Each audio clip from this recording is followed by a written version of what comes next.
Thank you for joining me for this video about the City of Chula Vista's 2024 Climate Action Plan update. This presentation will also be provided at 6 public workshops that are going to be held in June and July, with information about them coming up later in the presentation. First, I'd like to start with a little bit of information about what's going to be covered in this presentation, starting with some background information about climate change and the city's actions.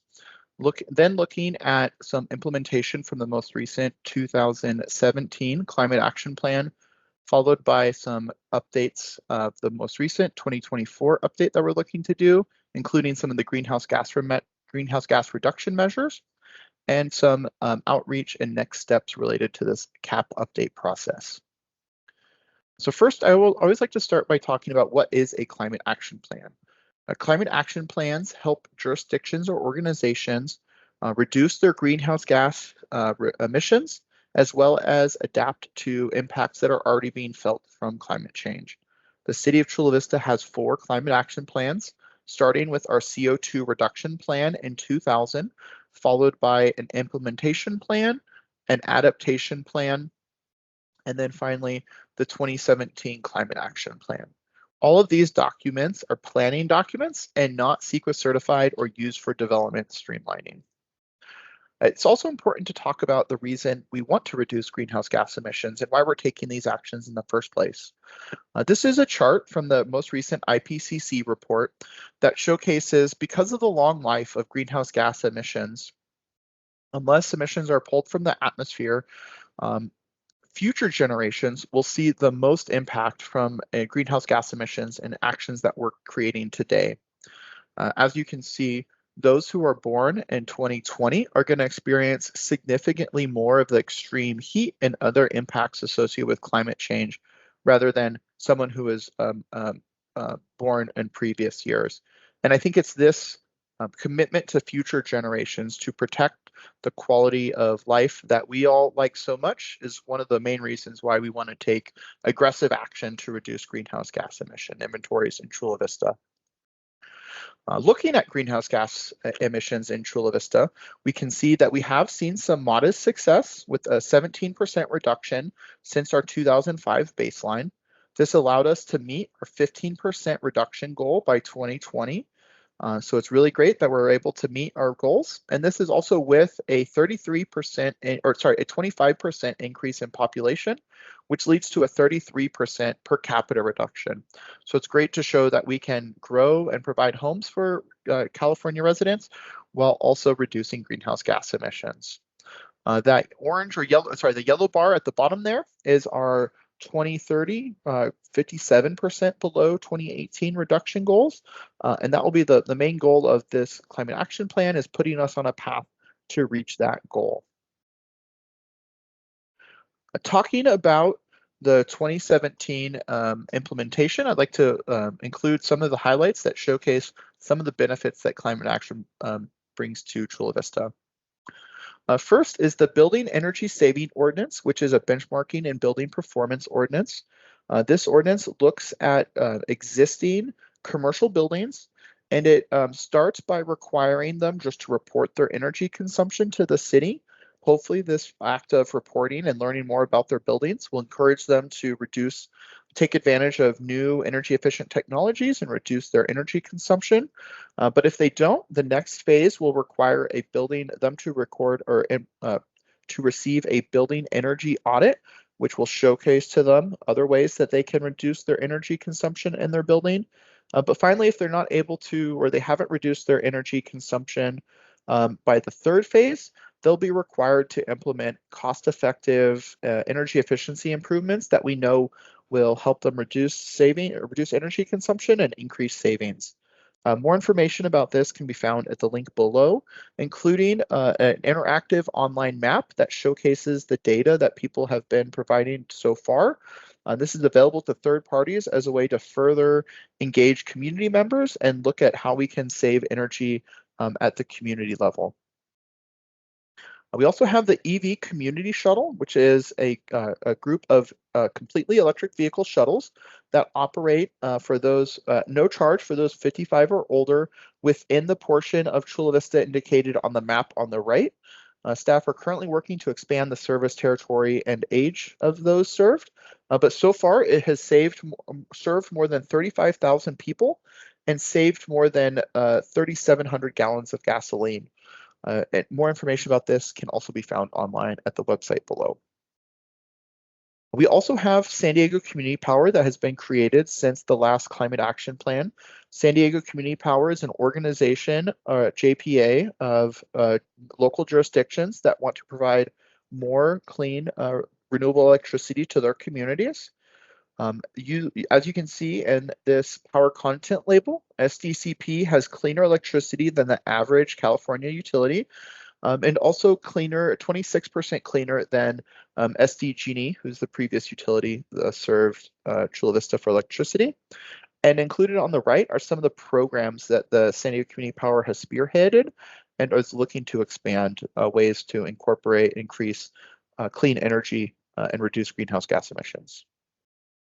We've also created the Climate Equity Index, which is a map that showcases the portions of Chula Vista that have been most burdened by historical pollution. This was a recommendation from the Climate Change Working Group and created with input from a community working group adopted in 2021 and will be used to prioritize Climate Action Plan implementation. An interactive map is also available on the website listed below. Once we take the impact of all of those emission reduction strategies, as well as others that have been working on, this is the impact that those emission reduction strategies have had. This is the cumulative greenhouse gas reductions by sector since 2005 to 2020.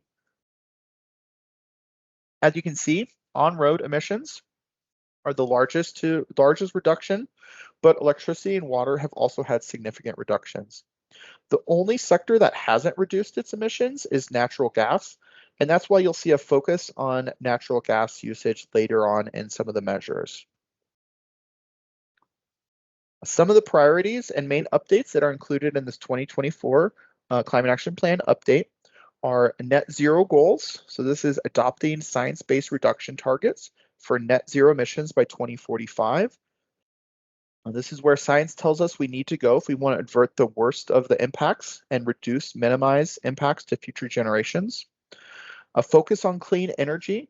While energy efficiency is still an important part of our greenhouse gas reduction strategies, there's more of a focus on zero emission technologies like heat pumps, induction cooking, electric vehicles, solar and battery storage. And all of those technologies are playing a big role in reducing greenhouse gas emissions in California right now.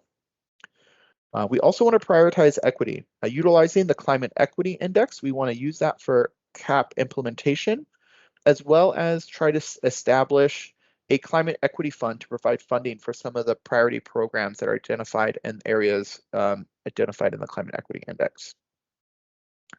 This slide here showcases our greenhouse gas reduction goals that are in the CAP update. The green bar starting on the left is our greenhouse gas emissions inventories that you've already seen, followed by the orange bar on the right showcases our building or business as usual emission profile, which increases as we add more people to the city.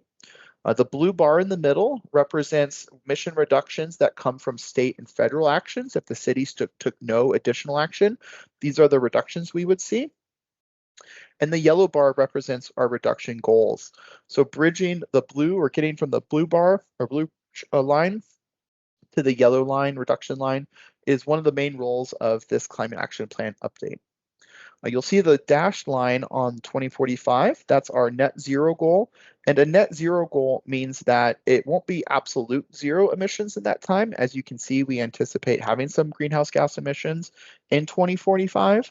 But at the state level, those are going to be offset by carbon sequestration or other projects that pull carbon from the atmosphere and safely secure it. Wanted to also showcase the municipal operation greenhouse gas inventories to showcase how significant reductions can happen. So in municipal operation, this is the city's buildings, fleets, and other operations that we control. They've seen an 80% reduction since 1990. This is largely from previous energy efficiency and clean energy improvements, as well as elimination of electricity by utilizing 100% renewable electricity from San Diego Community Power, and reducing greenhouse gas emissions from diesel by using renewable diesel. So there still is some emission reductions to be had there, but it's a great example to showcase that utilizing new technology, new programs, significant emission reductions can be had. These are the emission reduction measures that are included in the 2024 Climate Action Plan update.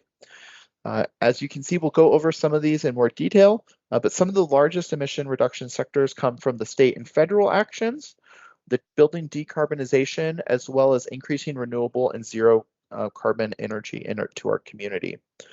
We weren't able to include water conservation analysis in this round of analysis, but that will be included in future rounds before the final climate action plan is created. Looking more closely at the greenhouse gas reduction measures that are included in the climate action plan update, we start with the transportation sector and increasing the use of zero emission or alternative fuel vehicles. This is largely supporting electric vehicles and other zero emission vehicles technology. Reducing fossil fuel use. This relates to traffic improvements that can just allow all cars to use less fossil fuels or less fuels. And then reducing vehicle miles traveled. These are actions that help support biking, walking, and utilizing public transit to reduce the use of vehicles. Looking at the energy sector, we start with the decarbonizing of buildings. Decarbonization is the process of substituting the use of an energy that directly produces carbon emissions, like gas, diesel, or natural gas, for a fuel that does not directly produce carbon emissions, like electricity or hydrogen. The city did have a decarbonization working group that met for 11 meetings in 2021 and 2022 and made a recommendation that was approved by the Sustainability Commission for mostly new all-electric new buildings. Unfortunately, that was not able to be presented to City Council because of legal risk, but staff are evaluating other options. We also want to increase energy efficiency through programs like the benchmarking program, as well as increase renewable and zero carbon energy by working with local facilities as well as local utilities to provide more clean electricity to our community.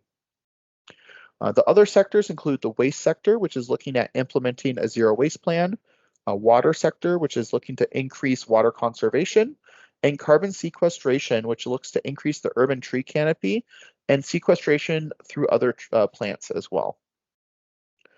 This is an example of some of the information that's included in the Climate Action Plan Update Summary. It talks about each of those strategies that I just listed, with also measures that are included in them, as well as goals for each measure. I won't go over all the information on this slide, and this is only the transportation sector, but I did want to let you know that this is available in the CAP Update Summary. And there also is a feedback survey. So each of these measures that's listed here and in all the sectors, you can provide feedback directly on those measures by scanning the QR code or following the link for the measure survey that's in the Climate Action Planning website. Once we take the impact from all of those greenhouse gas emission reduction measures that we've quantified, we get this reduction chart, which showcases the reductions from the blue and the red sectors are the state and federal programs. The other colors below that are measures included in this climate action plan, with the decarbonization there being shown as the largest. Unfortunately, because we are a growing community and we do have an ambitious reduction goal, we weren't able to showcase that we were going to reach our 2030 or 2045 goal right now. But we are hopeful that in future analyses, we will see increased reductions from programs that weren't able to be included in this analysis, such as the state's infrastructure as well as Inflation Reduction Act, which both have programs and funding to reduce greenhouse gas emissions, as well as the state's decarbonization program, which will also reduce greenhouse gas emissions, but because they're relatively new, they weren't able to be incorporated in this analysis. Looking at adaptation, we know that there's going to be impacts that Chula Vista feels right now from climate change. We've largely, in this Climate Action Plan update, largely utilized the goals and policies that are included in the recently updated safety element. These are some really great goals to an analysis on how Chula Vista will be impacted by extreme weather, and goals and policies to minimize the impacts of those. This has really good high-level information, but more local analysis and implementation details can be provided in a more specific adaptation plan, like the City of San Diego or the State of California have. Looking at some of the outreach that's been a part of this Climate Action Plan update, it really started with the Climate Change Working Group, 16 volunteers that met over 7 times to provide recommendations on new actions that were incorporated into the Climate Action Plan update. The 6 public workshops that are going to be taking place in June and July of this year, as well as an online and in-person survey. And also we're working to support community-based organizations to engage in climate action planning and design or implementation, and that work will hopefully come in a few months.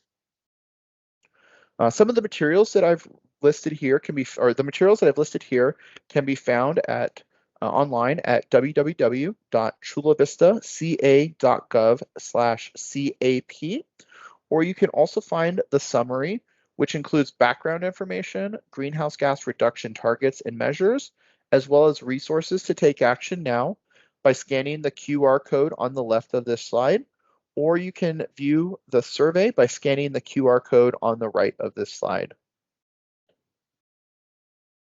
Here's some more information about the workshops that are taking place.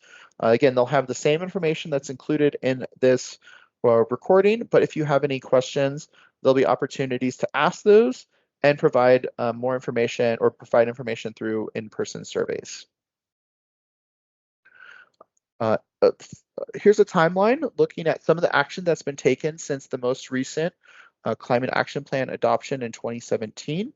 We started with the Climate Change Working Group that was held, as well as City Council declared a climate emergency in 2022, which included the science-based reduction targets that are included in this update. April of this year is when the update and survey material, the CAP update summary and survey material were published. Right now we're going to be moving into the public workshops phase for the next few months. And finally, we're going to be taking that feedback and incorporating it into the full Climate Action Plan update that will be taken to the Sustainability Commission and City Council early next year. Here's again some of the next steps that are called out, such as the Climate Action Plan summary and survey that are available now, the workshops that will be happening shortly, and then all that feedback going into a full CAP development in November and taking it to Sustainability Commission and City Council late next year or early next year. Thank you very much. I hope this has been helpful information. If you have any questions, please let me know with my email or phone numbers listed on the slide there. And again, you can find all of the information that I've referenced, the Climate Action Plan update summary, the survey, the measure survey, and any other materials that are created for the workshops listed at www.chulavistaca.gov/CAP. Thank you very much and have a great day.